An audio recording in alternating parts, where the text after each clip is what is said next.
Hi, welcome back. I am so happy to be baking with you again this week.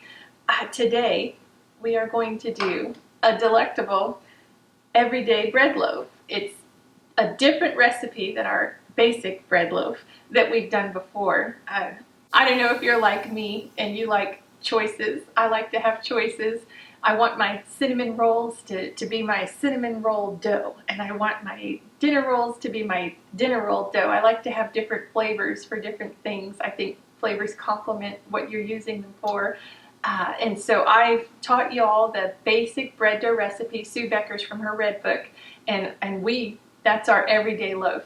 But this is the loaf I made when I realized something was wrong with what we were eating that was making our family sick. And before I knew anything about freshly milled flour, I decided I think the preservatives are a problem. I think I'm allergic and the kids are allergic, and I started making our own bread. This is the recipe I used, and I've converted it to work with the freshly milled flour, and I think it's just a really good loaf. It's different. This one has milk in it, and it doesn't have eggs, so it's nice to have another loaf, and maybe you like this one better. Maybe the flavors work for you better.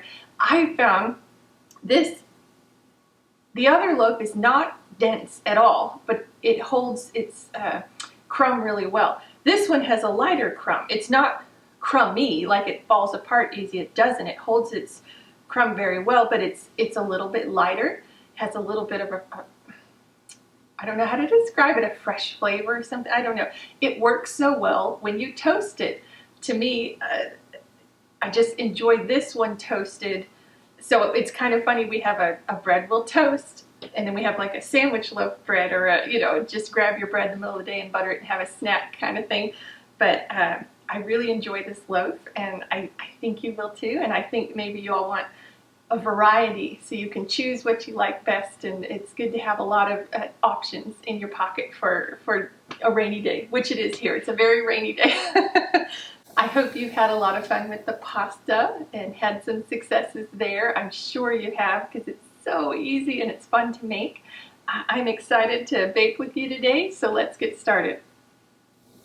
What do we need for this delicious bread? All right, it's a little bit different. We are doing 1 cup of water, which I have in here, 1 cup of milk. We're going to heat that. You can do it on the stove or the microwave. I do the microwave because it's a little bit faster and less cleanup.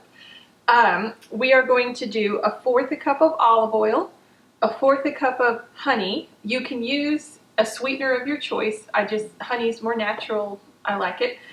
1.5 tablespoons of yeast, 2 tablespoons of lecithin. This is not absolutely necessary, lecithin, but with the freshly milled flour, it is heavier. We need a little help with rise. So to me, this really does make a big difference. I've done it, made bread with it and without, and it does come up fluffier with a better texture, but it's not necessary. It's still really good bread either way. Then we're going to do 1.5 tablespoons of salt, and this is iffy. As we all know, it's rainy here. I'll probably use more flour than normal, but between 5.5 to 6 cups of freshly milled flour. And so I'm going to mill 2 cups of hard red, 2 cups of hard white. So usually I do 2/3 hard red, 1/3 hard white, but I split it down the middle, and I like the taste in this bread. It's fun to experiment and try different flavors and different ratios, and I enjoy half and half. So we will do 2 cups hard red berries, 2 cups hard white berries, and then we should get around 5.5 to 6 cups of freshly milled flour that way. So I am going to get the milk here. There's like invisible lines that you can't see unless you're dead on. Okay, we're going to heat this to around 110 degrees, or whatever you normally have been doing.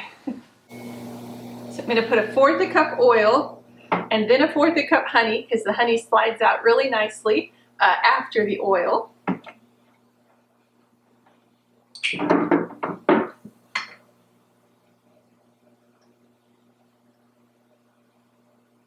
I guess I should tell you, this yields 2 loaves of bread. Usually before I doubled it, but I have just made bread. I've been messing around with the Pullman loaf pan, so we can do a video together about that. Different pans like mini loaves and the Pullman pan. So I've made a bunch of bread lately. So 1/4 cup honey.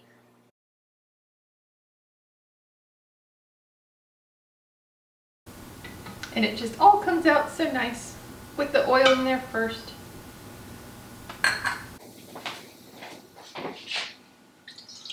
Cup water, cup of milk.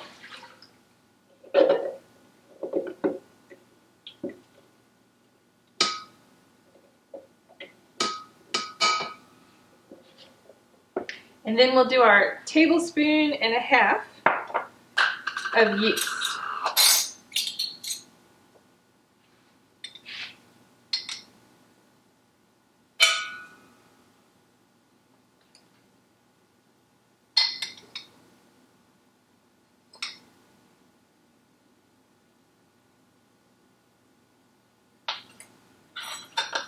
We'll give it a quick mix just to get it going.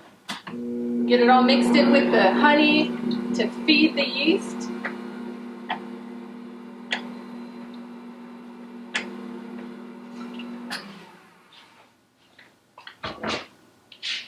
Then I like to throw on a tea towel just to keep it a nice warm environment so the yeast can activate with the honey and get all foamy. So we'll do our wheat berries now. My hard red, hard white.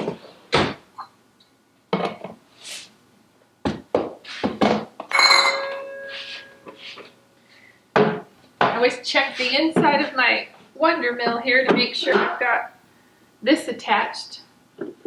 And the other day, you would think I have learned my lesson. I was talking to my kids and the chickens were acting crazy, and we found out our dog was walking up the gangplank to the chicken coop and going in the chicken's little door and eating the eggs out.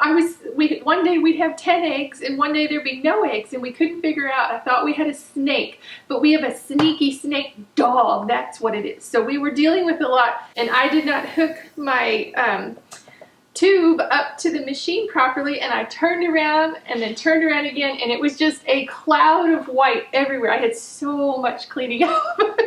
And I was like, no, because I hate wasting anything. And there was all of my wheat berries, all of my flour, just all over. So pay attention.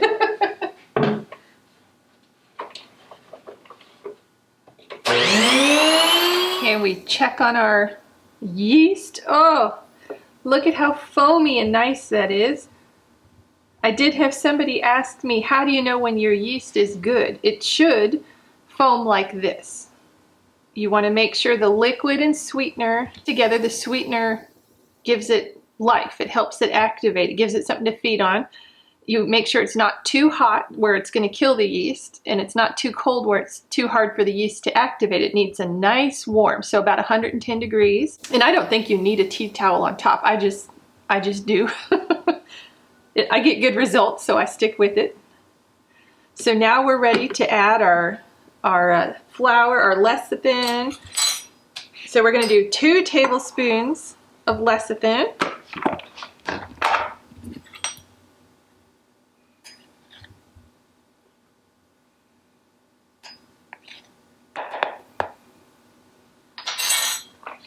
And I'm going to add a cup of flour in before I put the salt in.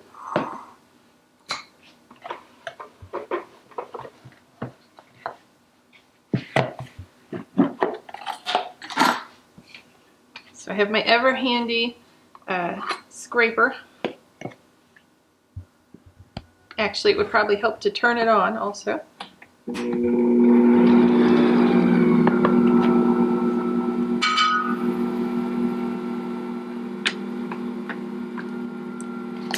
1 cup, and then we're going to do 1.5 teaspoons of salt. Use our good real salt, Redmond's real salt.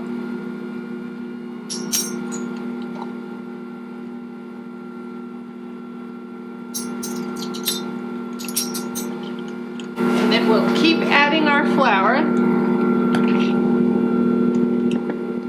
So 2,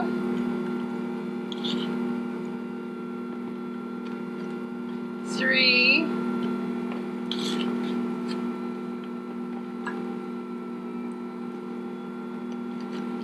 4,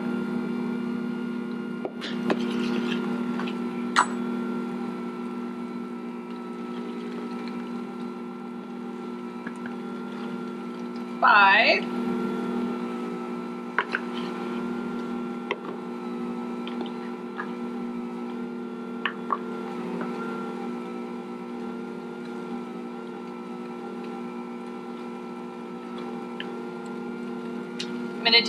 5 1/2. I'm pretty sure I'll need for sure 6 because it's rainy here today. So I'm going to speed it up a little bit.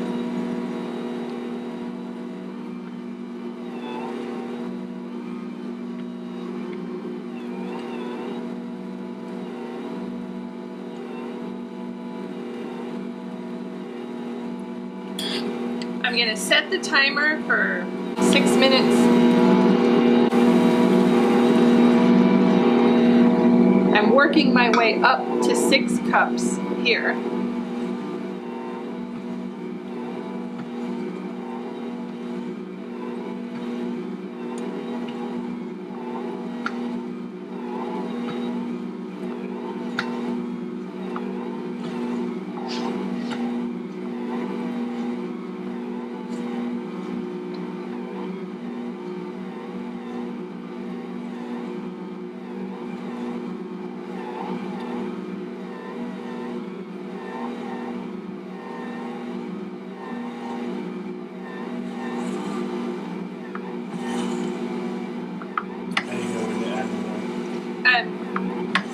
I know when to add more because it's still sticky looking, and I know if I touch it, it'll stick to me.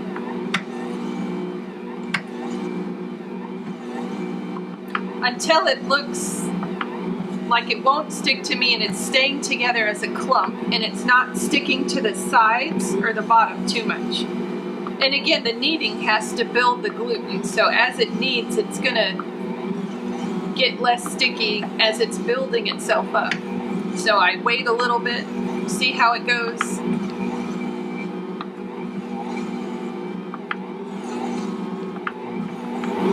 Okay, so when I stick my finger on it, it's still a little bit, can you see?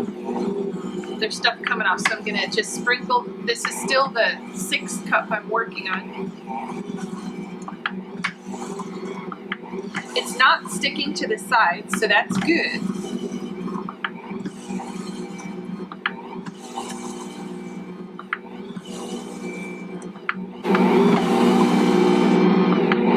I like how this is looking. It's one big dough ball.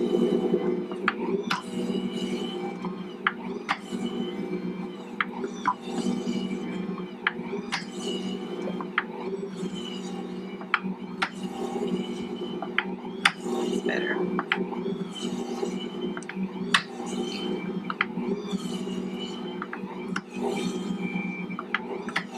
I have just this much more, so I'm going to go ahead and use it. But I think we're looking good. So for me today on this rainy day, 6 cups.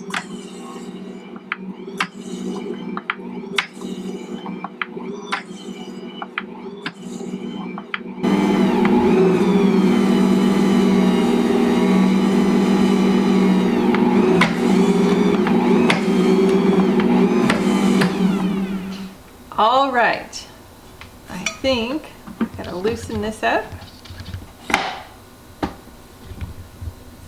All comes off nicely. There's always a little bit on this side, so always have a spatula handy.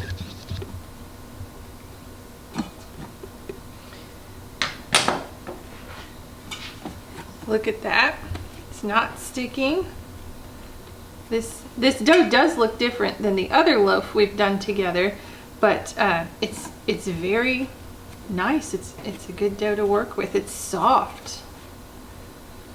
So what we're going to do is spray with olive oil. I'm just going to kind of swish it around so it doesn't stick to the sides as it rises. As per normal, we're going to let it rise about an hour. But to me, the more important thing is the size. We want it to double in volume. So if it's a bit colder in your house, it takes a little bit longer. If it's very hot out, you can overproof your dough. So just keep an eye on it, roughly an hour. If you have the ink, you can use this lid as a lid for it to rise with. I already have this out and it's already used, so I'm going to go ahead. I just tend to use tea towels. So I'm going to let it rise about an hour. I always, when I start baking, or if I know I'm going to be baking in a little bit, I turn the light on in my oven because it makes it warm in there. It heats up the oven without turning the oven on and having the heat. Dough loves, as you know, a nice warm environment to prove in and to rise. It helps that yeast activate and work as it's, well, it's already been activated, but it helps it lift everything up. So any way you can. And I did discover that one very cold day I put a bowl of boiling tea kettle water in with it, and it rose quite nicely in very harsh cold environment. So there's always tips and tricks you can do to make your dough turn out. So we'll be back in about an hour, or doubled in size. All right, it's been an hour and oh, look at that rise. That's beautiful. Perfect. Everybody's favorite part. Okay, so we're gonna weigh it, or you don't have to weigh it. You can just, we're gonna divide it into 2 loaf pans, but because I am OCD, I weigh things. So this is 13 grams, okay.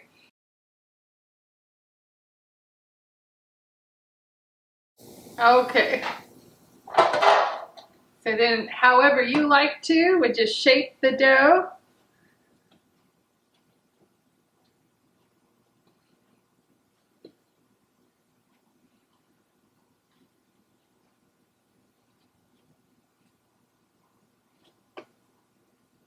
Our electricity might go out again. It's pouring. We went outside today to look in our garden, and then all of a sudden it started pouring down while I'm trying to count potatoes and garlic and onions we planted.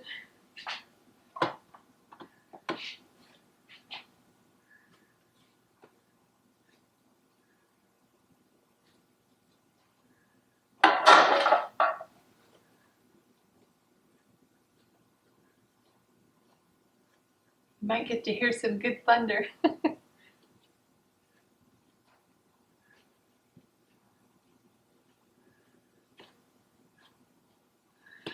So we're just gonna pop these in. And again, worry more about doubling in size than time, but it's pretty much 30 minutes-ish into a warm oven. This is what it looks like after 30 minutes of proving. So I have my oven preheating now.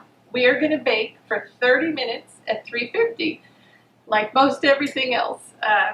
So if you like a precision measurement to about 190 degrees, a little bit either way, give or take, but this is what a good prove should look like. Okay, these have baked 30 minutes. They smell phenomenal, but my mistake is going to teach you. You see how the bread looks kind of wonky on top, a little divoted? That's my fault. It's by no means the fault of the dough. This is a very good dough. You can see here this divot. Usually I just put my bread on top of the oven while the oven's preheating, and then I pop it back in. Well, I wanted to bring it over here to show y'all what it's supposed to look like. And as I picked them up to move them into the oven, I stuck my thumb in this one.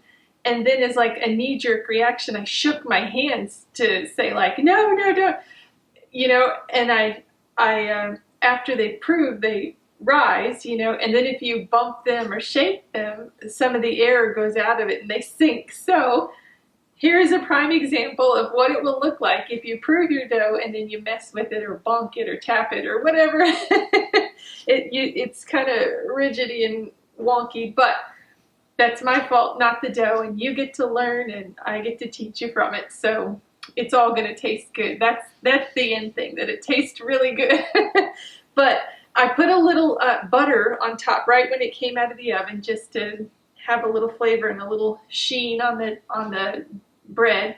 You can also, before you bake it, do an egg wash, which is like an egg yolk and a teaspoon of water mixed together, and then you just kind of paint it on with a pastry brush, and it makes a good shiny bread, which we saw with the buns that we did together.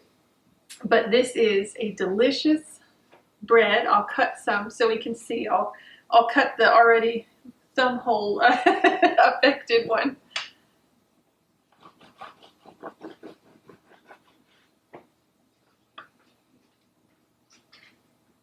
I know you should always wait till your bread's cooler to cut, but I can't help it. But look at that. That is a gorgeous bread.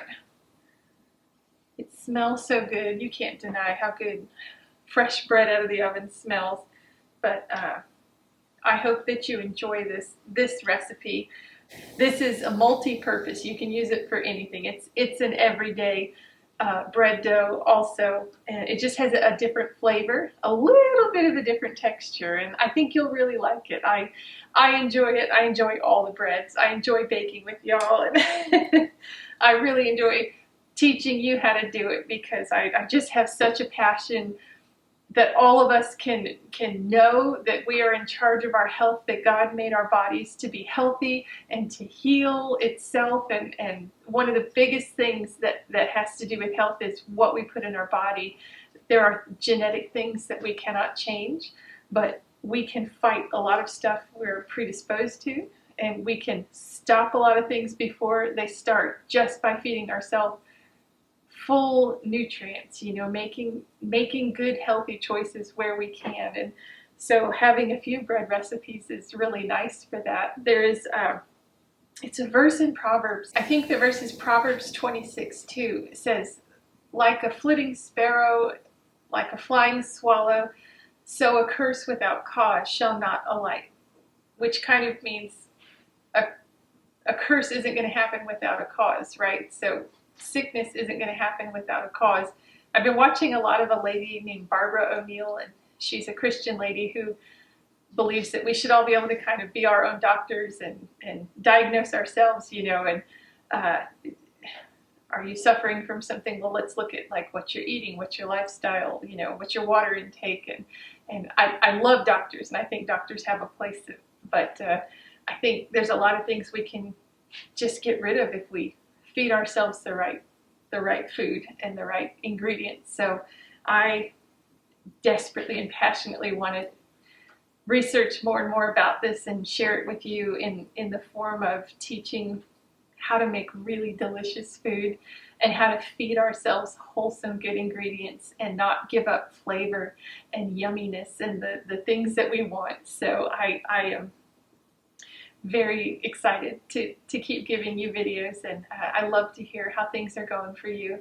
And I just hope that you enjoy the bread today and have a wonderful week. And I am praying for you, and I'm so thankful for you. And I will see you next week, and hopefully it'll be some delicious sweet treats that we get to make together. Have a good week.